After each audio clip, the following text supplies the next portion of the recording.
What if you could secure, distribute, and promote your music all from one convenient place? What if you could spend more of your time doing what you love to do as a creator? That's what we're going to be looking at in this episode of the New Music Industry Podcast.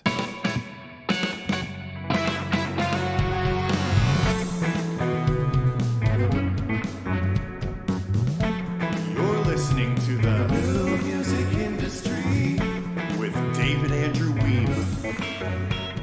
Well, today I'm passing the mic with CEO and co-founder of TuneGO, John Kohl. How are you today, John? Great. How are you? I'm great. Thanks for asking. So I've heard TuneGO be described as a record label in a box. You allow artists to secure and distribute their music. But the part that immediately caught my attention is that you also do promotion. And that's the part that's often missing in the distribution equation. So tell us how this all works. Yeah. And, thanks for having me. It's great to be here. It really all starts with our patented TuneGO Vault, which we have over 100 granted patent claims for. And the TuneGO Vault is where an artist, whether you're a producer or a songwriter, it's really where you start your creative journey. And it's where you securely store all of your content assets, your project files. It's also where you protect all of your creative rights, meaning your song splits, your metadata. When I say creative rights, I really mean the metadata that is the foundation of the music industry. Creative rights really define how music royalties are paid. So it's often overlooked, but it's one of the most, outside of the music itself, it's the most important aspect of music. And so it all starts with the TuneGO Vault.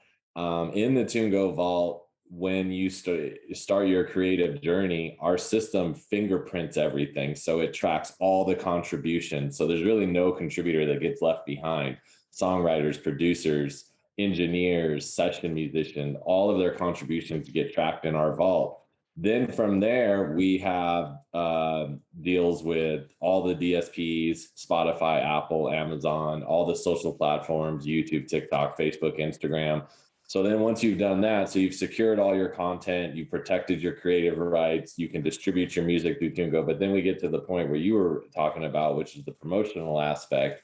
And we have a network of playlist curators, music influencers, and music supervisors. And the way that it works is that we have a system that is like a big data engine where music fans will go in and review music, and they will give it a track rating, and we get an abundance of data back. It's not just like a Facebook thumbs up or an Instagram heart. I mean, we get a really detailed report back that gives us really tremendous insight into a song. So using this system, we've been able to take music from really unheard of artists. I mean, 16-year-olds that are still in high school, and, your bedroom producer, your bedroom artist, if you will, that hasn't really made a name for themselves, but they may have an amazing piece of music that the world hasn't heard of yet. So our system can detect that. And then once we detect that great music, we put that into our promotional engine. And through our partners, we've been able to get placements with the NBA, the Olympics, NFL Monday Night Football, Mercedes-Benz commercials, Nissan commercials. We've had music that's been playlisted on Spotify, on Apple. And so that's what we mean by promotion. And yes, typically that is the job of a quote unquote record label. And that goes back to why we say we're a record label in a box, because we, in one robust technology platform, provide that end-to-end solution. So if you're an independent artist, you can protect your content, protect your creative rights, distribute your music, get your music on all the socials, and then we'll help you promote that music for licensing, for playlists, and all of that. And then we help collect all of the royalties and then distribute those royalties back to you, the artist. So again, we've really built this record label infrastructure, if you will, but it's all at the fingertips of any artist who wants to join TuneGO. That sounds excellent. And I think it kind of begs the question, most record deals are basically 5 to 15% if you're lucky. Like that's what artists make on all their merchandise and royalties and everything else. Could this service make record labels obsolete, at least in the sense of, how they acted traditionally? I think the music landscape is constantly evolving. We work with record labels as well. Record labels will use our vault to manage their catalog, the music catalog, and then the creative rights. So we can help a label or a music publisher, for that matter, streamline the administration of their catalog. But yeah, for the independent community, if you have the ability to promote yourself, do well on social media, and build a name for yourself, then we give you that quote unquote record label infrastructure that, we're just going to be part of the whole, I think, evolutionary process of music, which is constantly changing in the digital age. So I do think that record labels will adapt. They'll always bring value to the equation because they can help invest in an artist in a significant way. But I think one of the main goals with TuneGo is, when it comes time to get that record deal, let's help that artist get to a point where they have more control and more education over their rights so they get the better deal. And that's where I think that the record labels are going to have to evolve to compete, is that some of those deals that weren't quite as artist friendly, I think the labels are going to have to now offer more artist friendly deals, and in order to entice an artist to do a record label, to do a deal with a record label, because now in today's world, the artist will have the tools at their disposal to do many of the things that a label used to do on their own. So kind of our goal is to give power back to the creative community. And even if you do a record label deal, awesome. Hopefully you have a little bit more going for you, where you're going to be able to negotiate better terms for yourself. And it's a deal that's actually really good for you, the artist. I think that's what we would all love to see. Yeah. So you referred to metadata earlier, and it's something we've talked about on the podcast in the past, but something you offer with TuneGo is the ability to have your metadata on the same platform you used to distribute your music. How's that different from what's out there, and what's the advantage of that? Yeah, it's the way that we store it in the vault. And the advantage of it is, like a lot of platforms out there, let's say you use a typical distribution aggregator. Yes, you'll enter metadata as you're putting your music on Spotify, but then what? Where's that data saved? So the way that we store it in the vault is a way that it could be used for not just distribution, but then if you're going to license your music, you're going to need that information. You're going to need to submit that to a licensing company or a performance rights organization or a collection society. So we put it in one spot in a way on the cloud that it's easily accessible and easily transferable to multiple different engines. And I've never seen and distribution channels. And I've never seen a platform that consolidates and streamlines and simplifies the metadata in that way to make it so that just at your fingertips, you can get that into the different distribution channels, so that you collect all of your royalties. That was one of the big problems that we set out to solve. Every year, literally billions of dollars of royalty sits out there in the quote unquote ether that's already been collected. Like Sound Exchange, for example, collects they sit on about 500 million a year in royalties that they don't distribute, not because they don't want to distribute it, because they don't know where to send it, because they don't have the right metadata. And so that's a big problem that we're looking to solve by having a unified system that sits on that. All that metadata makes it easy to get into all the proper channels, not just one channel. And then I have to repeat the process with another channel, and then repeat that process again with another channel.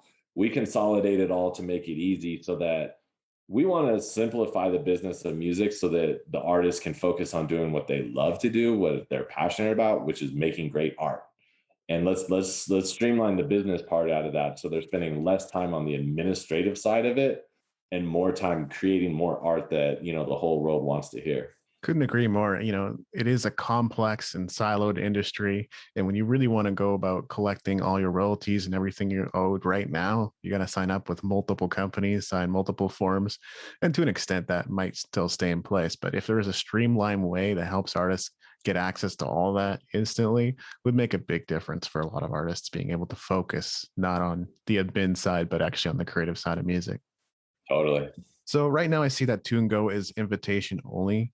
What are your plans with it? Who's going to be able to take advantage of your platform?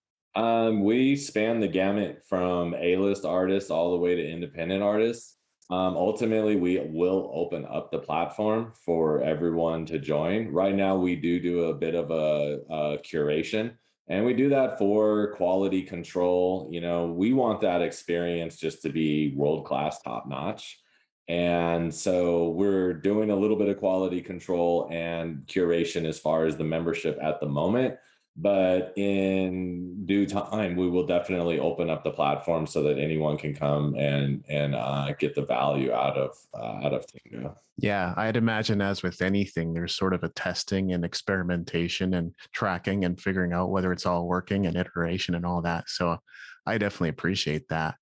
How Yeah. much is this service going to cost for musicians? Is it going to be astronomical? No, actually, so and it's a monthly subscription model. It starts at around $12. Actually, you can join for free. You can start using the system for free. Mhm. So you can get your feet wet as an artist, see if it's something that provides value to you, see if it's something that you as an artist will actually use before then you would then commit to more of a premium plan, which starts off at $12.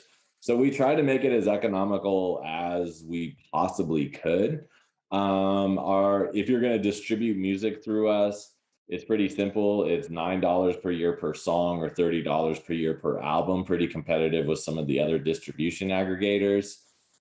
If we license your music, and again, we're very successful at getting your music into these global brands, then we split that licensing revenue with the artist 50-50. So it's a back end deal on the licensing. We're not successful unless you're successful, which is a motto that we try to live by. And then on the NFT marketplace, which yesterday we just announced that we're launching in Forbes, that is going to be 10% of the NFT revenue. So again, we want you to be successful as an artist. We're building, in our opinion, the best, most robust NFT marketplace specifically for the music industry. We're working with Dapper Labs on that. And we're going to bring a whole bunch of things to the table that other NFT marketplaces don't have. But again, we're aligned because we want you to be successful, and then we don't charge to release NFTs, to market NFTs. We don't charge for auctions or any of that. We only take a back end 10% fee, and you as the artist take 90% of that, all that NFT revenue. Is this the kind of thing where you'd have to continue to build out the infrastructure as more and more artists joined, or is it so automated that you can actually have a small team running this entire operation? Yeah, well, we'll definitely have to scale the team, but that's fine. We can do that with the growth, and we've been successful at raising capital. So, but the system that we've built is highly scalable. The good thing about it is we built it in a way that we can simply start adding servers and adding servers. So as our growth warrants, we invest in more server power, if you will, but the software itself is built to be global. It's built to be scalable. It's built to handle literally millions and millions of users and tens of millions of transactions. So as far as the scale goes, we've invested pretty significantly over the last couple of years into having software that is going to grow with the community. I like how you think as well, because it sounds like you're really trying to create a one-stop shop for different revenue streams, which again, right now, artists have to go to 3 different sites, 10 different sites, 11 different businesses, who knows how many there are, to be able to claim all this or be able to take advantage of all of it and really work hard to get things like licensing placements, right? So that is the goal. I mean, the way I look at it now that NFTs is is the big thing right now, and NFTs has huge future in terms of creative rights and revenue generation and fan engagement. I'm a big proponent in NFTs. We have some really big drops that are coming. Our first drop will be with Method Man, who's going to release new music, artwork, and a few other things. And kind of the strategy is that you come onto TuneGo, you put all of your art into the vault, you secure your creative rights in the vault. You can mint an NFT on our marketplace. You can then distribute your music after the NFT drops through our distribution engine, which puts it then on Spotify, everything from Spotify to TikTok, all the way down to Peloton. So, I mean, we literally put your music everywhere on the streaming platforms and on the socials. Then we can help you license your music. And the great thing about that is not only do we have all those channels, is that we're collecting the revenue and it all comes back to one spot. So your NFT revenue, your streaming revenue, your social royalties, your licensing revenue, all literally comes back into TuneGo and then goes back to you, the artist. So it streamlines your life as an artist. It streamlines the business of music for you. So again, you go make more great art. Yeah, I think I heard Tim Ferriss say nifties. That's pretty funny. But Yeah, NFTs, what do you see as being the future for that? Is that like a really viable thing for independent artists? 100%. So on so many different levels, there's the obvious component that everybody chases, which is it's a new digital revenue stream. There's the fan engagement piece of it that I love. There's the fact that NFTs now can serve actually as a marketing and promotional mechanism for you before you actually release music. So an NFT can help to create some noise, create some exposure for your music, and then you put it out on streaming. And then the one thing that I really love is the creative rights aspect to it, where I think the future of NFTs is going, the real underlying foundational actually is involved with the creative rights. Selling music rights and selling music catalogs is a big multi-billion dollar a year business now. Like Merck at Hypnosis has invested 2 billion in the last couple of years. Universal Music invested 3 billion last year in music catalogs they didn't already own.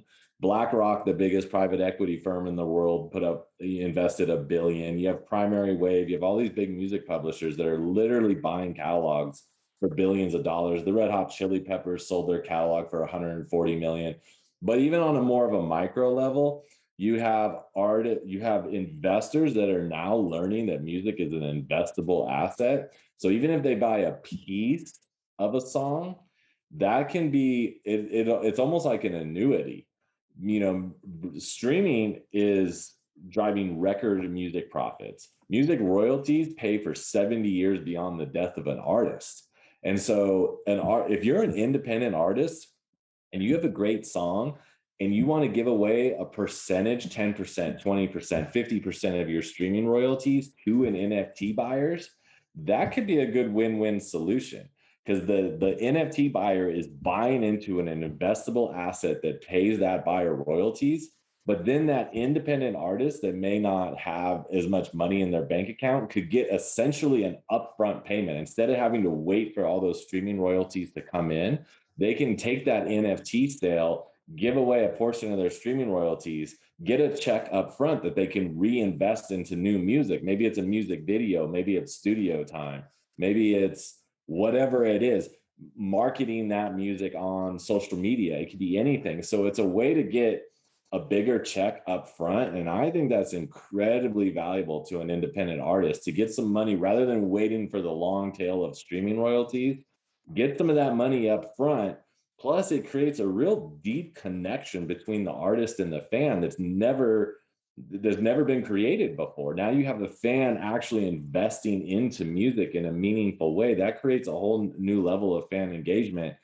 That's where I really see the future of NFTs. I know everyone's caught up in the noise and all of that. To me, the real underlying value of NFTs is that piece of the creative rights, and that's where I think the future is. That's awesome. Yeah, because streaming is very much a long-term game, and it's not immediately sustainable for most artists. So Exactly. it'd be really great to see artists have that early on and be able to engage in their creativity more. Right. There's never been so many opportunities, platforms, and income streams for artists. Yet the prevailing opinion of so-called YouTube influencers seems to be that making a career out of music is really hard. And I get that it can be a real challenge at times because I've been through that too. Where do you see things going? Yeah, it's hard. Music is a tough game. I mean, there's no question about it. Our job at working at TuneGo, our mission is to give the creative community the tools to hopefully make that game a little bit easier. But at the end of the day, you have to, if you're looking to monetize your music, if you want to make a career out of music, you're going to have to create art that people want. And that is the factor that TuneGo can give all the tools in the world, all the features in the world. If there's not art that people don't want to consume, then it's going to be tough to build a career out of that. So music's tough. I look at music a lot like I look at sports. And, in sports, you have tens of millions of high school athletes that become hundreds of thousands of college athletes that are dwindled down to basically under 500 people that are in the NBA. So you have tens of millions of people trying to become 500 people in the NBA, or under 1,000 people in the NFL, or whatever it is.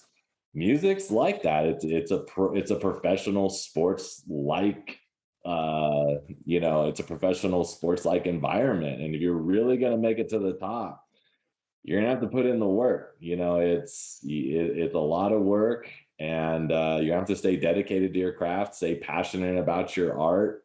I always think the breakout artists are the ones that stay true to themselves. That'd be my only advice. Stay true to your art. Don't let other people tell you what you should be doing on a commercial level. Like, I look at Red Hot Chili Peppers had a different sound. They became immensely successful. You have the Wu-Tang Clan on the other hand. They didn't listen to the commercial norms and formulas. You have 21 Pilots. The first time I heard 21 Pilots' first album, I thought, this is like one of the greatest things I've ever heard, because it's not like everything I've ever heard. They stayed true to themselves. So I think as an artist, stay true to yourself, and then the chips are gonna fall where they fall. I was asked a similar question the other day, and I said the greatest challenge is that it's about the music and it's not about the music. It's about the Right. music because you have to have a really great craft, and it's not about the music because you almost have to be a personality. I look at someone like Zuby, and he's as much of a Twitter personality as he is a rapper, right? And a podcaster, and so on and so forth. So it's like you got to be able to do multiple things, or at least have something that brings fans in, that attracts them to you. I think that's such a great point. You're going to have to learn how to, create. That's the cool thing though about I think technology is it gives you these avenues where you can express your personality in and out of music, and hopefully build a fan base. And then if you build a fan base outside of music, you can drive them to your music. So there's lots of avenues. It's a tough game. Just stay committed. The music industry as a whole, for fairly obvious reasons now, is going digital. What do you see happening in the industry right now, and where do you see things going? Yeah, I mean, I think NFTs is the next big frontier. And I think it's because of the transparency of creative rights. I think streaming is here to stay. I mean, that's pretty much a given. I know there used to be a debate. I used to laugh when there was a debate, oh, who's going to win, streaming or downloads? I was like, you got to be kidding me. I have to spend $1 a download, or I can spend $10 to have access to every song on the planet. That's a no-brainer. Yeah. So streaming is here to stay. I think that technology is going to continue to really create cool experiences. And without getting overly too tech nerd, I mean, I see things like OLED screens which, in less than 10 years, OLEDs are going to be your entire wall in your house. Then you've got VR, and you're going to have all these virtual concert, live event types of situations going on. So digital is going to completely take over. And I'm not saying that we're going to replace, or technology will replace live events, because I think there's always something special about that live event. But I can really see something like somebody having a house party with a beautiful OLED screen, or some Oculus headgear, or whatever it is, some VR stuff going on, where you're like literally engaged in ways that people aren't even thinking about yet, where you're watching these concerts, these virtual concerts and these live events. And then since it's all in this VR world, alongside this live event, it's probably showing you links to the Spotify, links to the social channels. So it's just going to become this, once the metaverse and all of that starts to take over, it's just going to be these fully encompassed, just immersive experience. I think it's going to be amazing to watch. That's one reason why I got in tech. I got in tech because I wanted to be part of something that was always fresh, always changing.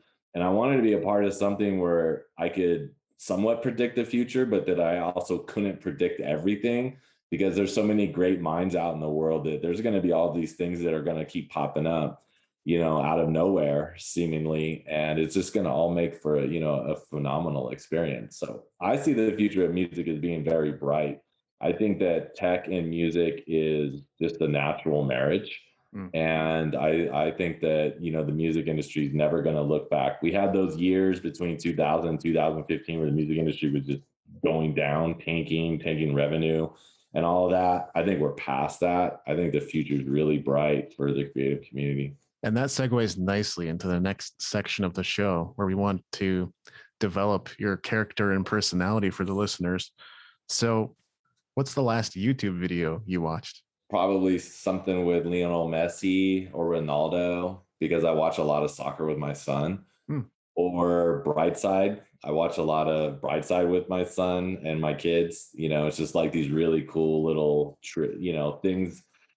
It seems like if you watch Brightside enough that you could basically win any game of Jeopardy just because you get all these random facts. So that's pretty much what dominates YouTube in our house. It's music, it's soccer, and it's these Brightside. And then they also watch a lot of the gaming, different gamers that are on YouTube. So that's pretty much what dominates. If you log into my YouTube, that's what's gonna basically take over the home screen. Awesome. And what's your daily routine like?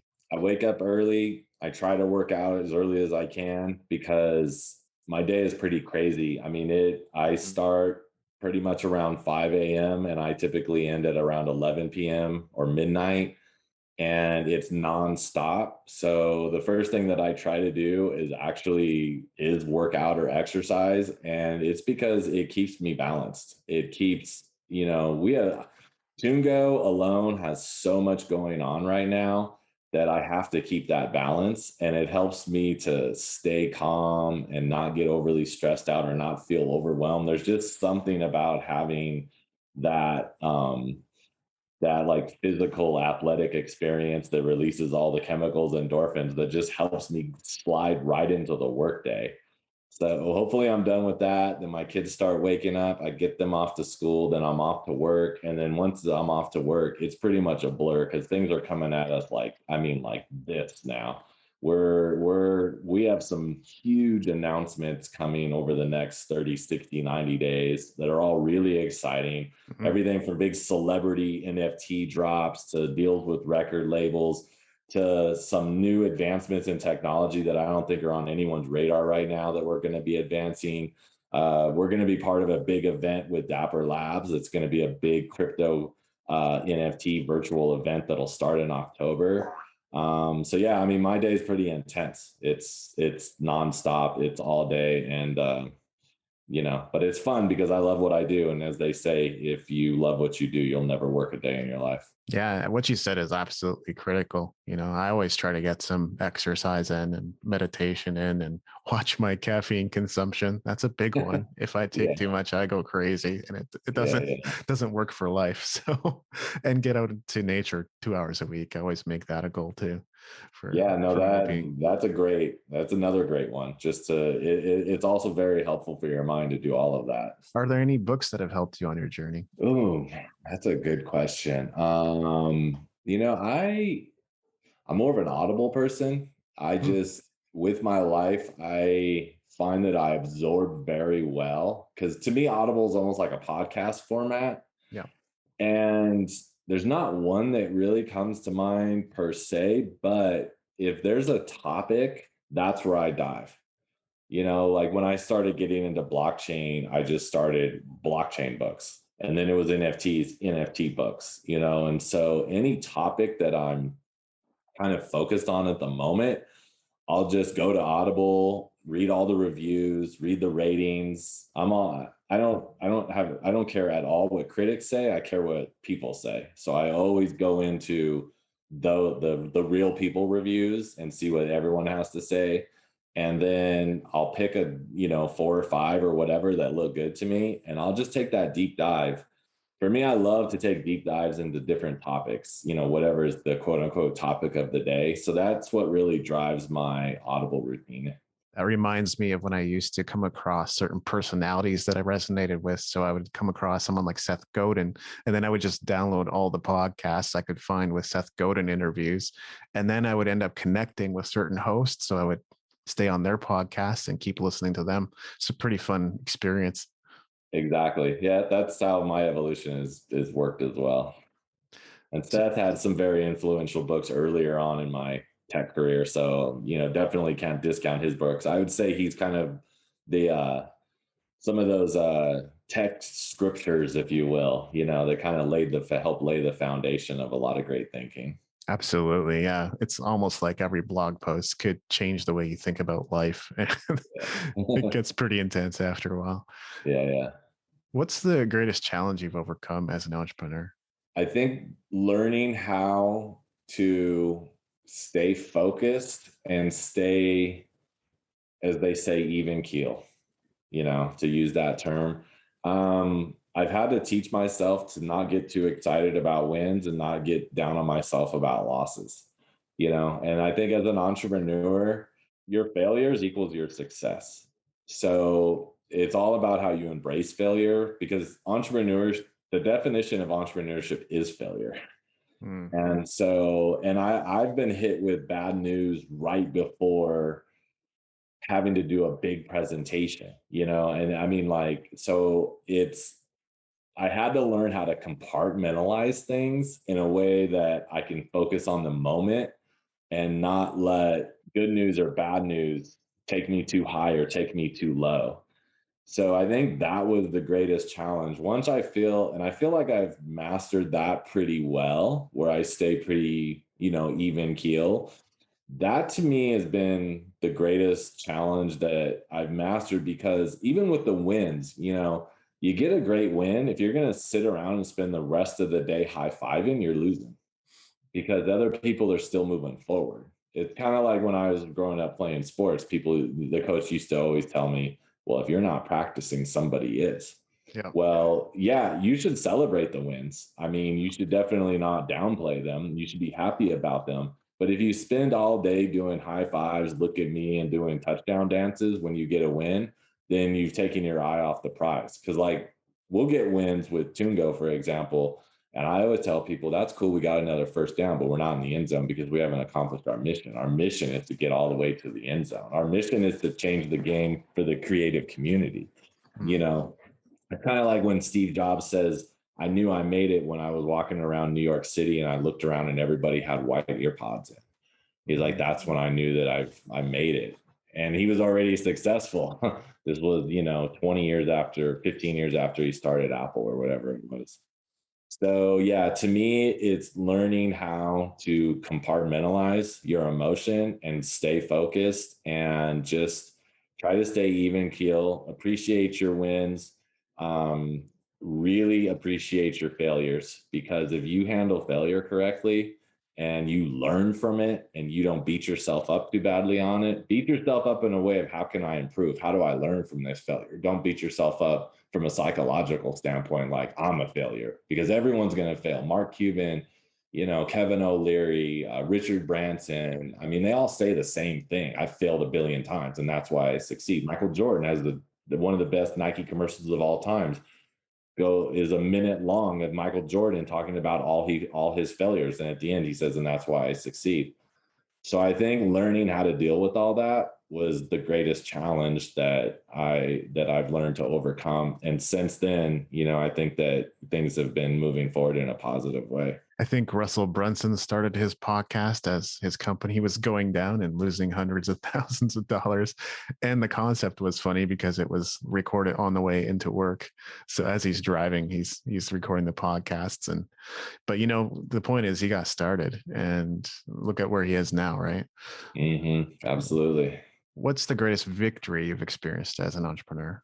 Purely on the entrepreneurial standpoint, I mean, there's a lot of victories that have gone into our journey. I don't feel like I've achieved the ultimate victory yet. I think from a life standpoint, learning how to manage everything that I have going on with business, but still stay dedicated and provide time to my family is my greatest victory, because my family is my foundation and my rock. And so, a lot of entrepreneurs I've talked to that are ahead of me in years, they go, my number one regret in life is that I didn't spend enough time with my kids growing up. So, or I neglected my wife and didn't spend enough time because I was so focused on my work. Now I feel like I'm hyper crazy focused and invested into my job. I spend an obscene number of hours a day. but I still take time to be highly involved with my family. And so to me, in entrepreneurship, that's my greatest victory. Well, we've packed a lot into a short amount of time. Thanks for your time and generosity, John. Is there anything else I should have asked? No, I think this is a great interview. And I'm sure, after you always think, oh, I wish I had something else to say. But no, I think we covered all the ground. I thought it was an interesting conversation. I appreciate the time. And yeah. Awesome. Well, for all of you listening, make sure to check out TuneGo. If you're not subscribed to the podcast already, be sure that you are subscribed. If you're watching this on YouTube, then also like, comment, and subscribe. Thanks so much for watching. Thank you. So if you enjoyed this episode and you're looking to put the right structures in place to ensure your success, I'd like to invite you to pick up a copy of the Music Entrepreneur Code, my best-selling guide on cracking the code on independent music career success. For in-depth insights into making your passion sustainable and profitable, go to musicentrepreneurhq.com/code for your copy. This has been episode 248 of the New Music Industry Podcast. I'm David Andrew Wiebe, and I look forward to seeing you on the stages of the world.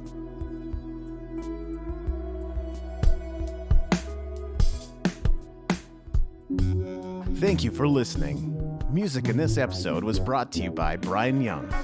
Wherever you're listening to this right now, please consider leaving a 5-star review and comment to help us get the word out about the podcast.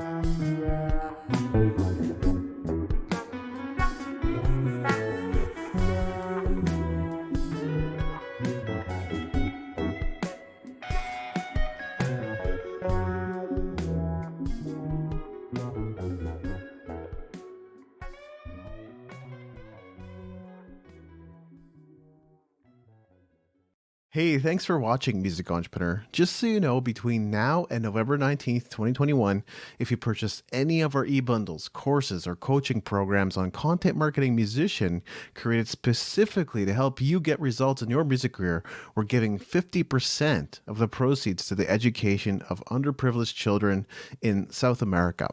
This is to honor my late father and grandparents who also contributed greatly to the cause. Head on over to contentmarketingmusician.com/products to check out our selection. And if you don't see what you need or have a request for some other training, feel free to let me know. Also, don't forget to like, comment, and subscribe if you enjoyed this video.